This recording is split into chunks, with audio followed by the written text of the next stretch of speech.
make sense to you. How does a big fight happen?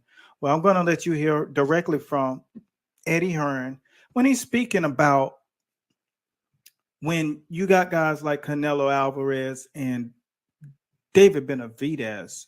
The conversation is really, really not how, I mean, when, but how much.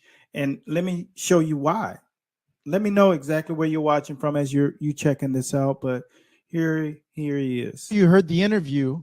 He asked for 150, 200 million to fight Benavidez. A lot of people don't like that rhetoric. A lot of people have said, yeah, I understand. Yeah, Canelo's pricing himself out of the fight. There's no way that he can get that much money for a fight with Benavidez. You have to understand that when you've achieved as much as Saul's achieved, rhetoric is not your biggest concern. Like, he actually doesn't care what people think. Like, he's established himself as a legend of the sport. He's fought everybody. And I don't know how serious he was about the 150 or 200, but why not? Give him your number. You know, we live in a crazy world. Someone might pay it. I don't know. But one thing I know about Saul is he ain't afraid of anyone. He has no problem fighting David Benavidez. I think he's not over the moon about how much Benavidez would rehydrate in the ring, because he'd probably have 15 pounds on Canelo. But he has no problem fighting him. But he also understands that it's a huge fight. And if it's a huge fight, you better pull your money out, because that's the way Saul works these days, you know? And he's got legacy. He's got belts. He's got everything. Now's about the fights that he wants and the money you're prepared to pay. Okay. Because what happens is, what Eddie was trying to explain is that an athlete, when you reach a certain level, certain fights aren't even interesting to you.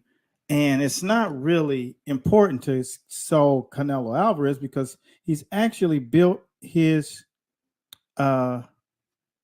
He's actually built his brand. He doesn't need a legacy fight anymore. The fight brings him no value. The only thing it does is it makes him fight a tough fight with a guy who actually isn't really in his weight dimensionally wise. Like, that's why he made it. If there's going to be a fight, it's going to be clauses and things of that nature in that fight, because he's dimensionally, Benavidez is a big guy, heavy, really not the typical 168er, because he's come down from a massive weight loss in his career, and he's fighting where he wants to fight right now. But he's not the kind of person that actually needs that fight to cement anything. He's making $100 million.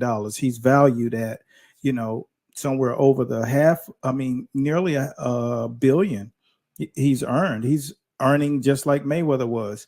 I mean, he had a $360 million contract with DAZN after the Mayweather fight. And so what's happening is his market value, he's on his last run.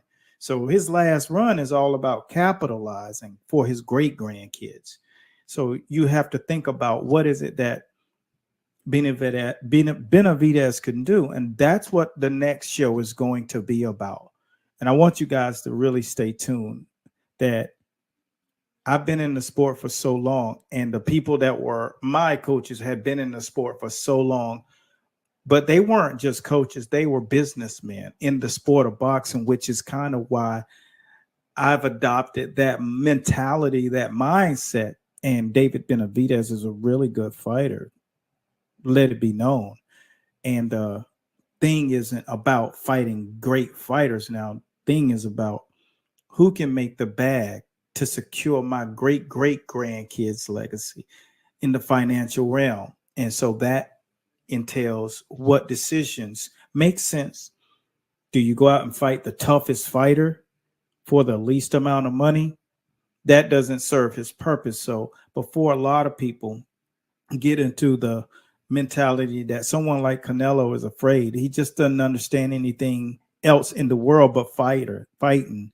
He's a gladiator. A gladiator fights whatever's in front of them.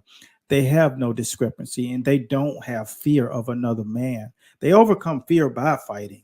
So if you were scared of someone, you fight them so you won't be scared of them. That makes sense. not the opposite. It's not like a regular guy in the street who's not a gladiator. He's a real gladiator. You don't fight men toe to toe. If you guys got an opportunity to see what sparring actually look like, then you'd understand, oh, why would he be scared of an opponent when he's facing guys 30, 40 pounds bigger than him in sparring head to head, hardcore wars?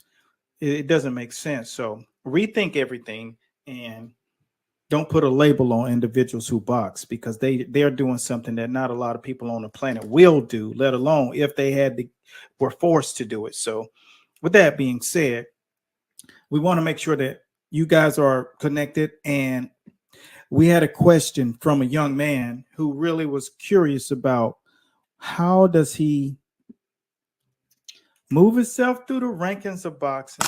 Now, before you go, we want you to understand that we produce this show for entrepreneurs in the business of combat to have full comprehension of the business side of things so that they can level up their game. And the compound effect of that is that you're going to multiply the level of success that you have.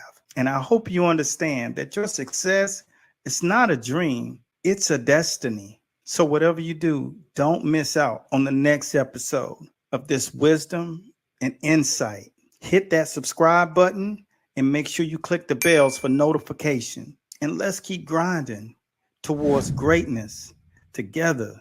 Until next time, keep hustling and keep winning. I'm out.